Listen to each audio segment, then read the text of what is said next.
जय हिंद साथियों, नमस्कार दोस्तों। स्वागत है आपके अपने YouTube channel education first information 2.0 में।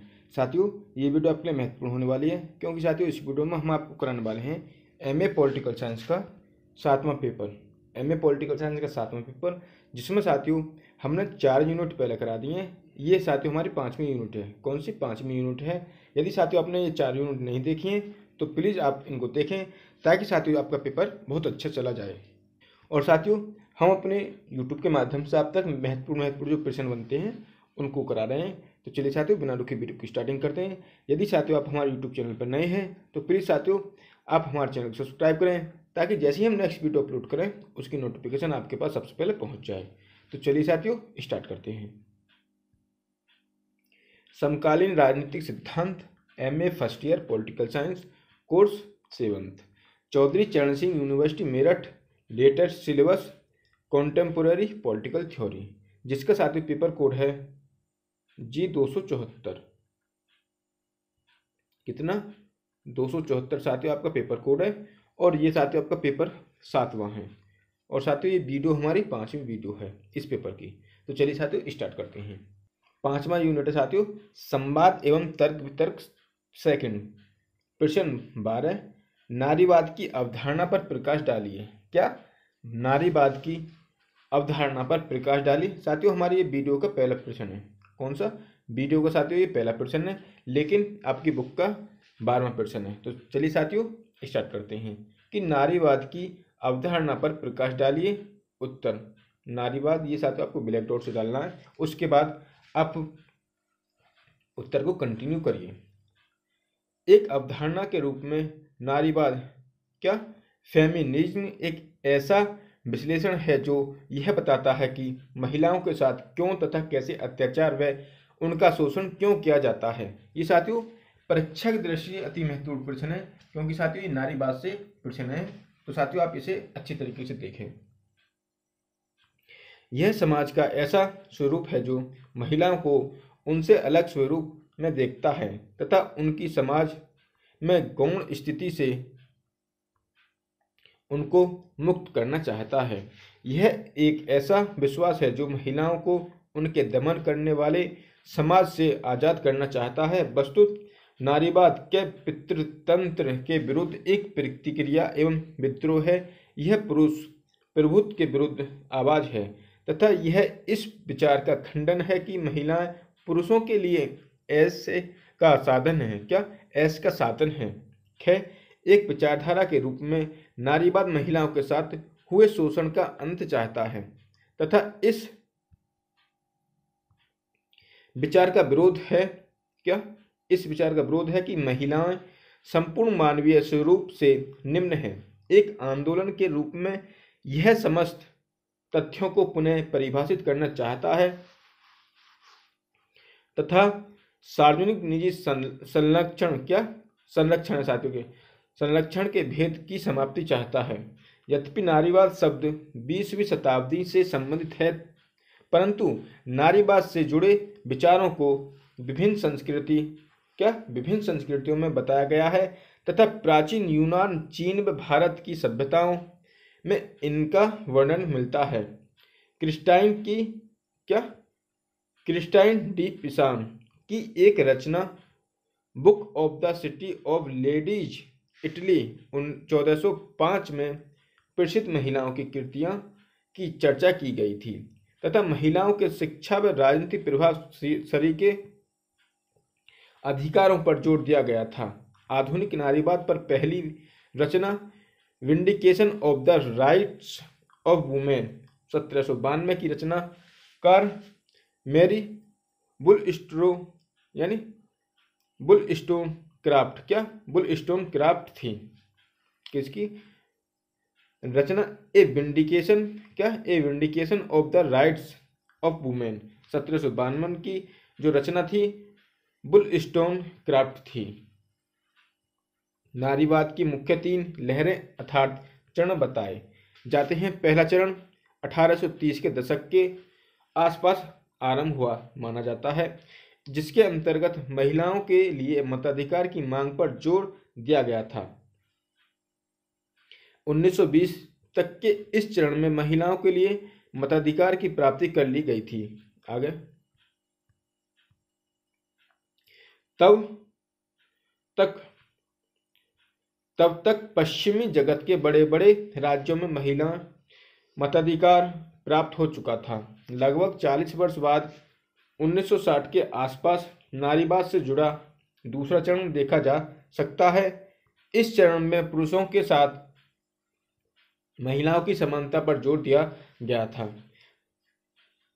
तथा यह मांग की गई थी कि महिलाओं को पुरुषों के बराबर समान कार्य समान वेतन का अधिकार हो, कामकाजी मामलों में महिलाओं के साथ भेदभाव न हो, गर्भपात की अनुमति हो, बच्चे हों अथवा न हो निश्चित करने का अधिकार हो। तीसरा चरण 1980 व 1990 के दशकों के साथ एवं दूसरे चरण के विस्तार के रूप में नारियों की स्वतंत्र पहचान की मांग के रूप में देखा जा सकता है। आगे देखते हैं साथियों। नारीवाद अपने शत्रुओं से प्रभावित तथा उनसे नियंत्रित धारणा है। अफ्रीका के कुछ भागों में नारीवाद अंगछेद के विरुद्ध एक संघर्ष था। मध्यकालीन युग में यह जादू टोना करने वाली महिलाओं के जीवित रहने की मांग से संबंधित था। पश्चिम विश्व में लगभग 100 वर्ष पहले यह महिलाओं के लिए संपत्ति के अधिकार, तलाक की सुविधा तथा कानूनी रूप से एक वयस्क होने की मांग का प्रतिपादन था तथा आज के पश्चिमी संसार में यह लिंग भूमिका तथा यौन पक्षपात की आस्थाओं व विश्वासों के विरुद्ध संघर्ष है। इन सब में जो एक समान विचार उभर कर आ रहा है वह यह नहीं है कि जैसा कि जॉन ग्रे ने कहा कि पुरुष मंगल ग्रह से हैं तथा महिला शुक्र ग्रह से, या न कि महिला निकृष्ट तथा पुरुष उत्कृष्ट हैं, अपितु यह विचार है कि ऐसी कोई विशेषता नहीं होती जो केवल पुरुषों अथवा महिलाओं की होती है। नारीवाद लिंग अंतर को कम करता है, उसे बढ़ाता नहीं। लिंग विभेद नारीवाद के लक्षणों में एक महत्वपूर्ण विशेषता है। नारीवादी लिंग भेद को प्राकृतिक न कहकर राजनीतिक मानते हैं। एलिस्टेन की रचना का सार यही है कि पुरुषों का क्षेत्र बाहरी अर्थात सार्वजनिक है तथा महिलाओं का क्षेत्र निजी। नारीवाद इस भेद का अंत चाहता है। महिलाओं की मुक्ति का अर्थ यह होगा कि वे सार्वजनिक जीवन में पुरुषों की भांति प्रवेश कर सकें तथा इसका अर्थ यह भी होगा कि निजी जीवन के सभी दायित्व राज्य, समाज अथवा अन्य सार्वजनिक संस्थाओं को हस्तांतरित कर दिए जाएंगे। शिशु पालन समाज के दायित्वों में आ जाएगा। पितृतंत्र का विरोध नारीवाद का एक अन्य लक्षण है। सभी नारीवादी पितृतंत्र का उन्मूलन मांगते हैं। उनके अनुसार पितृतंत्र के अंत का अर्थ होगा यौन उत्पीड़न की समाप्ति, पुरुष आधिपत्य का अंत, जिसे मिलेट ने पितृतंत्रीय सरकार कहा, जिसमें जनसंख्या का आधा भाग जो महिलाओं का होता है वह दूसरे आधे भाग अर्थात पुरुषों के नियंत्रण में होते हैं। बहुत से नारीवादियों का मानना है कि पितृतंत्र के उन्मूलन का अर्थ है महिलाओं को पुरुषों की भांति बनाना, एक ऐसी आकांक्षा कि महिलाएं अपनी पूर्णता प्राप्त तथा उसका विकास कर सकें। दूसरे शब्दों में इसका अर्थ है कि नारी के रूप में पहचान। विभिन्न नारीवादी पितृतंत्र की अवधारणा के उन्मूलन के विभिन्न विकल्प सुझाते हैं। उदारवादी महिलाओं को पुरुषों के समान अधिकार देने पर जोर देते हैं। समाजवादी पुरुषों व स्त्रियों के बीच सामाजिक समानता का स्थान को महत्व देते हैं, जबकि आमूल नारीवादी पितृतंत्र को व्यर्थ बताते हुए उसके संपूर्ण विनाश की मांग करते हैं। आगे साथियों, नारीवादी यौन व लिंग में स्पष्ट भेद बल देते हैं। उनका मत है कि यौन विभेदन जैविक होने के कारण प्राकृतिक है, जबकि लिंग विभेद सामाजिक होने के कारण बनावटी है तथा यह विभेद सभी सामाजिक त्रुटियों का मूल कारण है। नारीवादी लिंग विभेद का विरोध नहीं करते। उनका मत है कि यौन के आधार पर विभेद किसी भी दृष्टि से महिलाओं को क्षति नहीं पहुंचाता और न ही इस कारण उनका सामाजिक भाग्य बनाता है, न बिगड़ता है। स्त्रियां माताएं होती हैं, परंतु इसका यह अर्थ नहीं है कि उन्हें मातृत्व के दायित्वों को निभाना आवश्यक हो। बच्चों को पालना, शिक्षा देना, उनकी देखरेख करना तथा अन्य घरेलू कार्य पुरुषों द्वारा किए जा सकते हैं, अन्य अथवा उन्हें हस्तांतरित किए जाने चाहिए, या समाज को इन जिम्मेदारियों को स्वयं ले लेना चाहिए। उनके नारीवादियों का विश्वास है कि यौन के आधार पर पुरुषों व महिलाओं में भेद अपेक्षाकृत कम महत्वपूर्ण है तथा ऐसे विभेद लिंग भेदों की न तो सही व्याख्या करते हैं, आगे देखते हैं, और न ही उसकी औचित्यता दर्शाते हैं। ऐसा तर्क दिया जाता है कि सभी व्यक्ति बिना यौन भेदभाव के एक जैसे तत्व रखते हैं तथा उन सब में पुरुषों व स्त्री होने के अपने अपने लक्षण होते हैं। नारीवाद का उद्देश्य व्यक्तित्व की प्राप्ति, लिंग विभेद तो सामान्यतः व पूर्णतः बनावटी होते हैं। नारीवादी में मुख्य रूप से 3 परंपराएं हैं: उदारवादी, समाजवादी तथा आमूल। रूढ़िवादी तो समाज के पितृतंत्रीय ढांचे को चुनौती ही नहीं देते तथा लिंग के आधार पर सार्वजनिक पुरुष व निजी स्त्री के भेद को प्राकृतिक बताते हैं। प्रथम चरण में उदारवादी नारीवादी पुरुषों के बराबर महिलाओं को एक समान अधिकार की मांग करते हैं।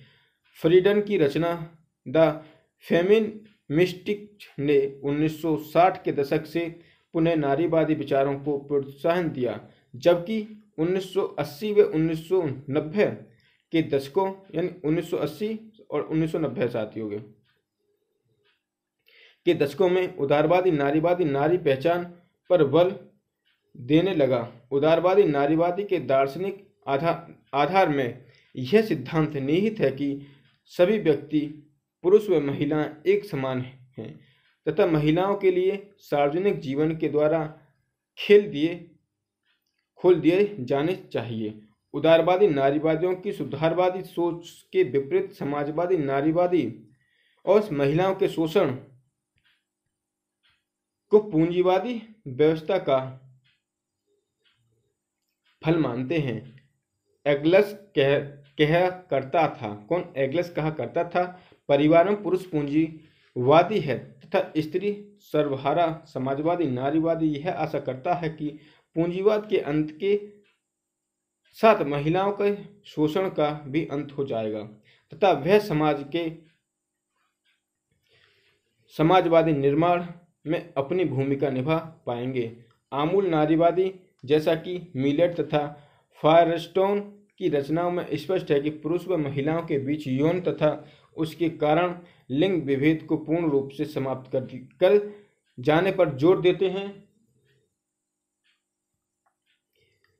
तथा पुरुषों व महिलाओं की पारंपरिक भूमिकाएं नए सिरे से परिभाषित करने संभव उनकी भूमिकाएं बदलने जाने की वकालत करते हैं। यद्यपि नारीवाद को सामान्यतः स्वीकार किया जाता है, फिर भी उसके विरुद्ध होता रहा।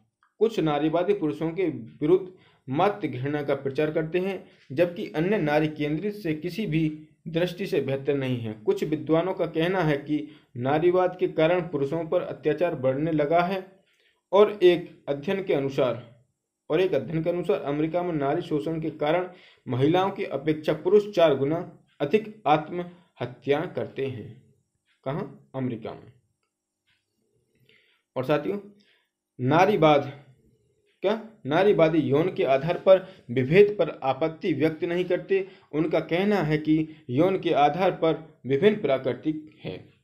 स्त्री का जन्म होता है, परंतु उसे बनाया नहीं जाना चाहिए। स्त्री बनाने का अर्थ है एक द्वितीय प्रकार का नागरिक बनाना। महिलाओं को पुरुषों से अधिक बनाने की जरूरत नहीं है, जरूरत है उन्हें पुरुषों के बराबर बनाने की। यह अच्छा होगा कि यह तथ्य स्वीकार किया जाना चाहिए कि महिलाओं के मूल्य व रुझान पुरुषों से भिन्न होते हैं।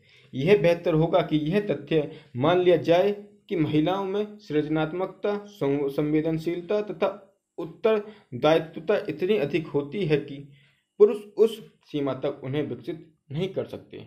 साथियों, ये था आपका पहला प्रश्न 5वें यूनिट से। यदि साथियों आपको पहला प्रश्न अच्छा लगा हो यानी वीडियो अच्छी लगी हो तो प्लीज़ साथियों हमारे वीडियो को लाइक करें और हमारे चैनल को सब्सक्राइब करें, ताकि साथियों जैसे ही हम नेक्स्ट वीडियो अपलोड करें उसकी नोटिफिकेशन आपके पास सबसे पहले पहुंच जाए।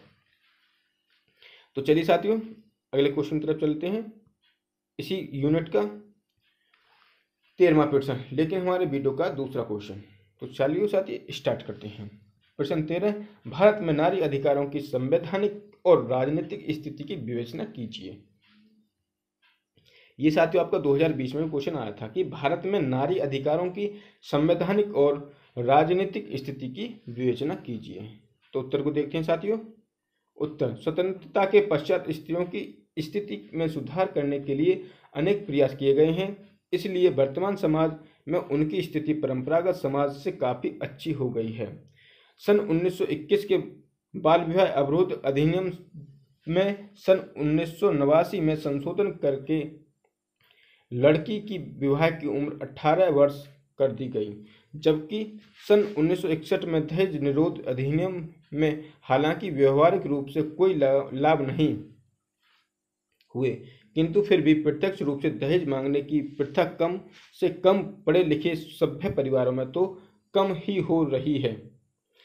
इस प्रकार 1955 के हिंदू विवाह तथा विवाह विच्छेद अधिनियम और सन 1954 के विशेष विवाह अधिनियम ने स्त्रियों को धार्मिक व जातीय प्रतिबंधों से दूर विवाह करने की आज्ञा व आवश्यकता पड़ने पर विवाह बंधन तोड़ने की अनुमति दे दी है। अब बहुपत्नी विवाह और गैर कानूनी है तथा विधवा पुनर्विवाह को भी कानूनी मान्यता प्राप्त है।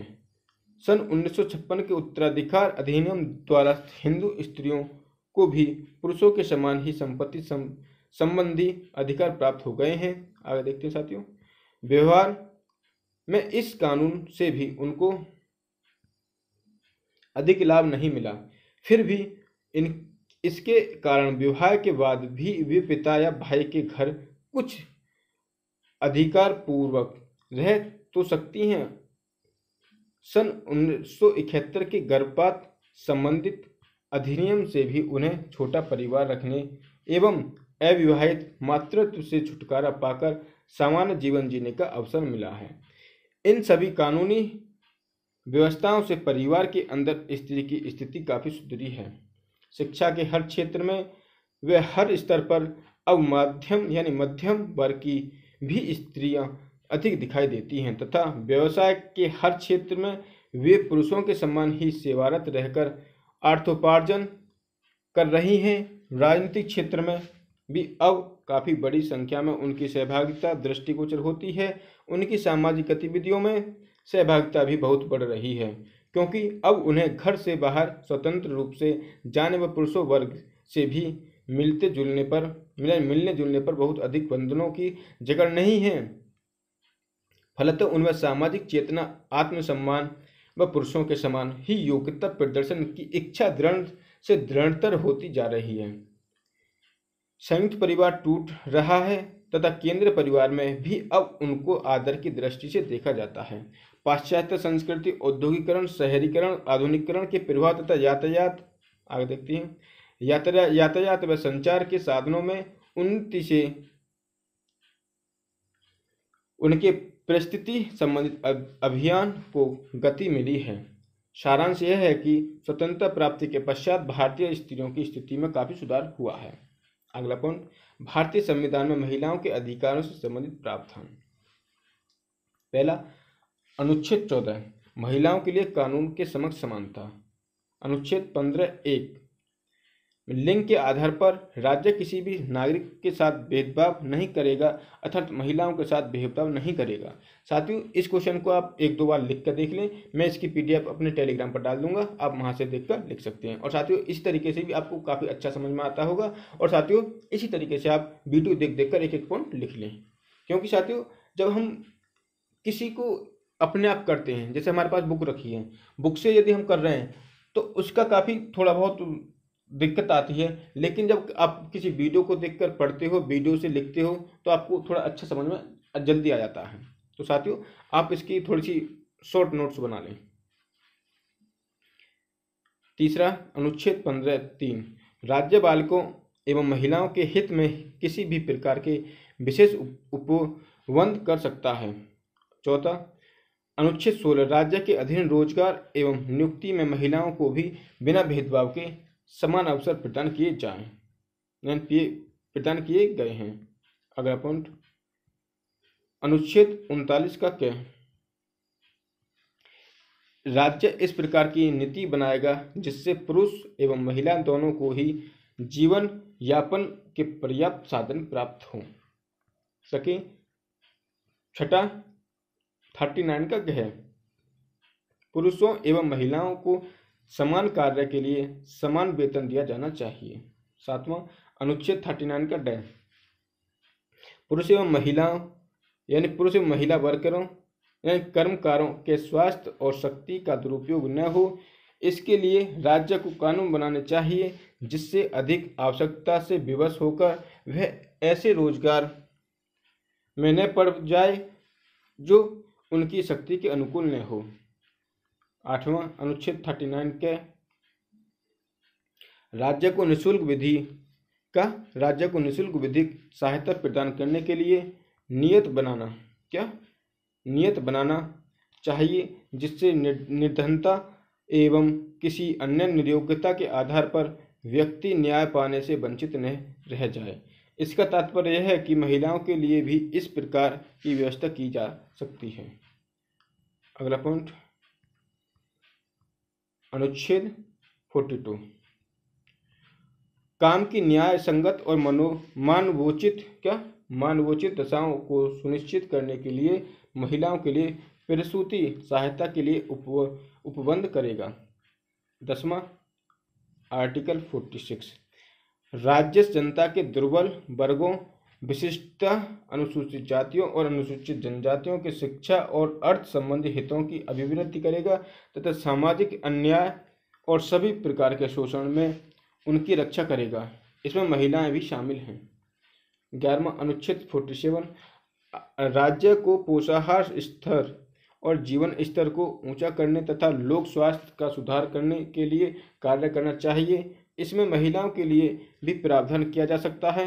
अनुच्छेद 51 डे यानी के का डे भारत के प्रत्येक नागरिक का यह कर्तव्य होगा कि वह ऐसी प्रथाओं का त्याग करे जो महिलाओं के सम्मान के विरुद्ध हों।